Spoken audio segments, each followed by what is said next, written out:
Le Forum mondial de l'eau est un événement mondial qui a été lancé dans les années 90 quand les tendances de délégation commençaient à sonner dans les pays du Sud. Des acteurs de différents niveaux, de différents secteurs aussi, acteurs étatiques et non étatiques, chercheurs universitaires, défenseurs des droits humains, ont jugé donc utile de se retrouver à l'époque dans un forum mondial de l'eau, qui est un espace propre et spécifique à la société civile, aux ONG, aux syndicats, aux mouvements de femmes, aux mouvements de producteurs qui travaillent sur les droits d'accès à l'eau, l'eau de production, comme vous le faites à Indapronat, l'eau de vie, comme certains le font quelque part. Voilà donc pourquoi ce forum alternatif, cet espace, a été une nécessité. Il y a au moins 4 choses qui sont indispensables et qui ne vont pas manquer. La première chose qui devrait figurer dans nos recommandations, c'est l'eau doit être considérée comme un bien commun.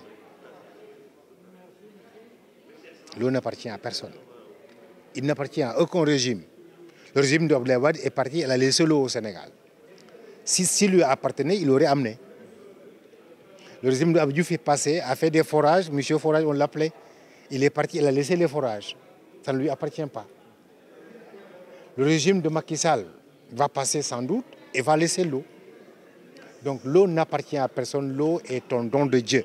C'est un bien commun et l'eau c'est la vie. Aucune vie n'est possible sans l'eau. Dès l'instant donc on est d'accord que la vie n'est pas possible sans l'eau et que c'est l'eau qui fait la vie, ce qui fait la vie, il faut le considérer comme un bien commun à tous. Première recommandation. Seconde recommandation, si donc l'eau c'est la vie, il faut donc considérer l'eau non pas comme une marchandise mais comme un droit. Et les Nations Unies, après de longues discussions auxquelles nous avons participé d'ailleurs, auxquelles nous avons donc suivi, dans lesquelles nous avons suivi dans des plaidoyers. Les Nations Unies, donc, depuis 2010, ont dit qu'ils reconnaissent maintenant l'eau dans une directive comme étant un droit humain. Et cette directive a été co-signée par tous les États partis membres des Nations Unies. Donc c'est la deuxième recommandation. Tout le monde ne sait pas que les Nations Unies recommandent aux États de prendre l'eau comme un droit. La troisième recommandation, si les Nations Unies disent l'eau est un droit, les religieux disent l'eau c'est la vie, sans religion il n'y a pas de vie, sans religion, sans eau il n'y a pas de religion. Il faut donc que ce droit-là des Nations Unies figure dans nos constitutions. Il faut donc rendre ce droit-là un droit constitutionnel. C'est la troisième recommandation.